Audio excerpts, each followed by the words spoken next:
afternoon. Welcome to our inspection how-to video for Fodder Link. It's really important to get this right as part of using the Fodder Link app. This is to help you guide about how you start an assessment, and it's quite simple. So firstly, you jump onto your phone and open your app up, and we're going to click through to new, click on new batch. As soon as you open it up, it'll have your grower ID at the top, your name, trading details, and we'll have the batch ID there. So I want you to look through and grab the batch ID, and that ID straight away, we're going to put that down onto our paperwork. We're going to fill those in now, so we've got the correct information to go with the batch. Here you can see I've already processed a core as well. If you need a core, Fodder Link can supply that, so contact the office and we can arrange for a core for you. So I've gone through onto the second page after the information page to location, and up there I need to type in the grower reference. The grower reference can be the shed bay, the name of the property it comes off. We need whatever it means to you, that's the grower reference for this line of hay. Product address, which is actually where the product it comes from, so not your home, not the address where your mail goes. We need the actual address of the hay so we can work out the transport, the logistics of that, and the cost of the logistics, so we can get the most accurate price for you and the best price we can if we know exactly where the product is. If you're filling it in there on site next to the haystack, which is ideal, you just click through and populate your latitude and longitude. Then we have wet weather access, so that's whether you've got gravel, whether you're happy for us to come in if there's weather coming. Obviously we always check before we come, but it's just great to tick in whether you do have good access or not. Helps us to know whether that's possible or not. And obviously truck access, so we have a drop down in the app there, whether it's all trucks, singles, B doubles, road trains, what's allowed to come up to your door, and that helps us with our marketing of it as well to price out the freight. Click on commodity and then you'll get a drop down list to scroll through. Single species, which is just, today we're doing a straight lucerne hay, but yeah, if it's oats, barley, Rhodes grass, whatever the type of hay it might be, we just, if it's a single species, so you know, only up to sort of 10% contaminants, so it's got ryegrass in it up to 5%, well that still would be a single species hay. That's what your intention to grow was. So that'll be a single species. If it's a mixed species, you'll get extra drop downs in your app, which will ask you to put in a percentage, find what it needs to be, whether it's lucerne or say a barley vetch is always a good mix. So that would be, you put in the percentages of each which you think it might be or may have been when you were planning it. And then you just obviously you put in the percentage, but also there's a little tab that you click on the side, and if it's not hay, it'll have in there, you can put in, there's another box, but you can also click straw. There's quite a different silage, whether it be pulses or a ration. There's lots of different varieties in there and the species that it is. And then we click next at the bottom. That'll take us next to bale size. So bale size is pretty straightforward. You know what you had yourself for a contractor. So we'll click 8 before the 3s.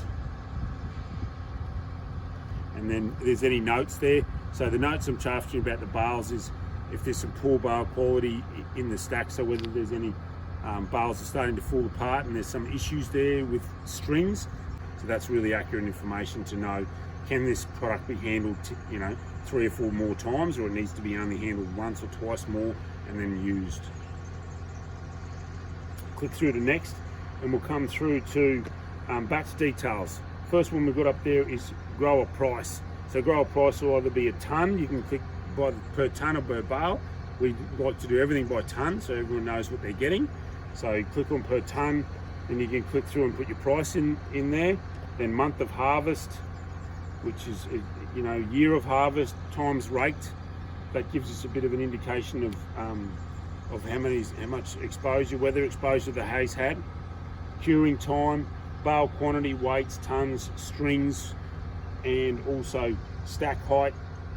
Tells us how well it's been stored. If it was outside, that we understand what percentage of the bales has been weather damaged. So rain exposure, click on there, and that's just a yes or no question. So if it's the product we're looking at here today is no, but if it's yes, you'll click on and it'll ask you how many mils of rain was the hay had, and then it'll ask you the stage of baling. The other thing we'd like to know is how many rain events did it go through. Storage. So our storage is really important. Is it shedded, outside stack? how it's done. Is it under hay caps? How's it stored, or is it just an open stack? There's lots of little just scroll down options there. And then floor coverings, is there plastic put down in the shed or outside? There'll be gravel, concrete, is it on crates, bare ground, and you can specify anything different to those. But that also just talks about keeping the moisture out of the bottom of the bales and the grade of the hay, and whether it's going to have any weather damage over time sitting in the shed. Okay, then we're up to moisture. So the next one we're going to go through with our moisture meter now. And this needs to be done to at least 20% of the hay. So if it's 1,000 bales, then it's 200 spikes. So you're going to go through, and you also do that in the side of the hay. You do it in through the side, not through the ends, because it's just a bit more pressure. These are designed to do through between the biscuits. And we'll look at the hay here. Get a reading. Always try and double spike hay. I also like to go around in different spots and do readings at the top, just to see whether there was any issues. And at the bottom of your stack, check how your bottom of your stack's going all the way around. And you don't just do one part of each stack, go around to get encompassing the whole stack. So if it's in the shed, I'll go right down the side of the stack to get the whole batch, so we understand the moisture throughout the whole batch. For our inspections, and we supply Delmhurst moisture meters, they'll do an average for you. You can click through and find an average. So when we do our meter then, and we also record the top and the bottom, best to have a pen with you, or you can do it on your phone, whichever you prefer, and record all the readings, and then you can work out, we need to know the top, the bottom, and what the average is. But the more notes you can write, the better, too, so we can fully understand the type of hay that we're looking at, and just, you know, whether there was just one spike that was over 20 and the rest were 12s and 14s and the like. We'll go through then to crop details. Crop details will tell you chopped, and that's, when I'm talking about chopped, I mean how many knives are in the baler. So processing the hay as you're baling. So that's either a yes or a no. Then we'll go through to conditioning. If it has been conditioned, click on yes. It'll again is a yes/no question, and then we need to know the machine. So generally it's a mower conditioner, or it could have been macerated. Whatever you've done or processing you've done while the hay was out, it's great to know that information. So just let us know which machine that was. Whether it was irrigated or non-irrigated, organic, touch in the box, and it'll be on this one as a no. Click next. That takes us through to now to our visual assessment. First one is your colour percentage. Click on the open box, colour percentage, and it'll ask you 80, 60, 50. So wherever you feel, and that's your judgment when you're looking at it, what percentage colour there is. So you just click on the percentage that you feel the colour is, because all different types of hay have a different shade of green. We haven't given it specific colours because we look at all different species types. Leaf retention, we've got quite a few options here. Click on the box and there'll be a range of options. Very leafy, excellent, leafy and good, signs of leaf loss, poor leaf retention. And when you're seeing poor leaf retention, you'll see that in different hay. So we're looking for the amount of leaf that's on a bale. So this is a good example here. When you see it looking like grapes, you know there's good leaf retention in this hay. If it's flat and quite stalky and just sticks with it, you'll see hay that's quite dry. You'll shake it and all the leaves will fall off it, come off onto the ground, and you'll just be left with just some sticks there. So you can very quickly tell. See, this hay's got quite good leaf retention, but you'll be able to tell quite quickly about the leaf retention in the hay, and whether it's either in the bale or it's still stuck to the stem. Texture, we've just got 3 drop-down options there. You've got soft, mild, and coarse. This hay is quite a fine stem. Lucerne we're looking at here today. So we're going to say that this hay is a soft hay. It's got quite a soft feel and a soft texture to it. But depending on the hay that you've got, if you've got a cereal hay, again, just goes by the feel. And obviously the higher the yield, if it's a really high yielding hay, generally it's quite coarse. But if it's got a high leaf percentage to store, then you're more of a softer. So it's about leaf percentage as well. But generally you'll get that by the texture of the hay as you're feeling it in your hand. So at this point, I'll put my phone in my back pocket and I'm going to walk around the whole stack of this hay, and I'm going to grab gram samples all the way around this hay. I like to get about 15, anywhere from 10 to 15 grad samples, even on a smaller batch of hay, which gives me, in some, I'm looking for some of the best, and I'm looking for some of the worst, and just the general run of the hay as I go around the stack. It's a lot harder with cereal hay, I realise that, but it is possible to get some out. You've got it there.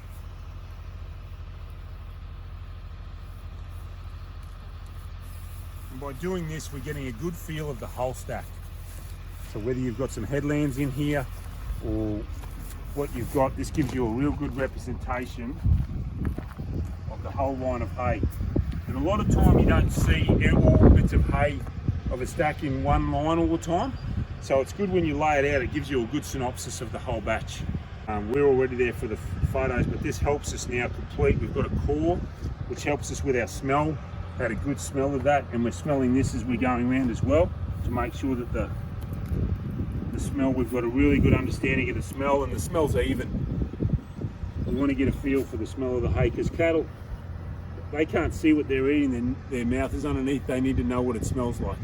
So with the smell, obviously this is a sweet smelling lucerne.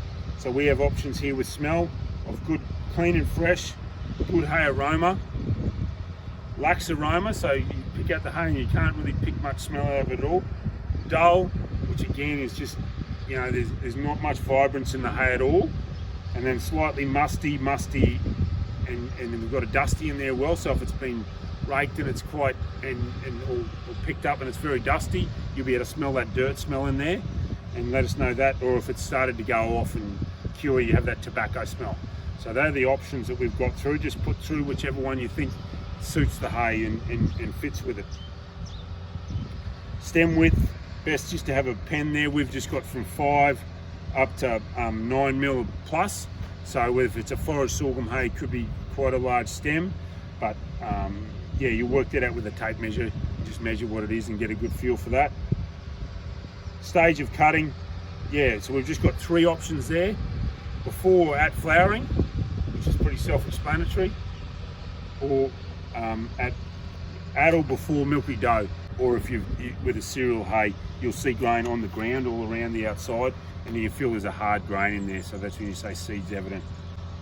Weeds, there's a weed section here, and we just at this stage we're just going to ask you, there's either none observed, 1 to 5%, or more than 5%. If this lucerne we're doing today's got a tiny little bit of ryegrass in it, I'm going to put that ryegrass in here. So you need to put in any weeds that you think that a person receiving it might want to take onto their property. It's really important that we don't transport weeds when we're doing hay. So they need to know any contaminants, weeds that are in here. We need to let the buyer know what that is. Always with the buyer in mind. Next one is contaminants, and that again is, we just got a scroll box of none, observed or observed. If you've observed them, click on that, it'll want the contaminant details.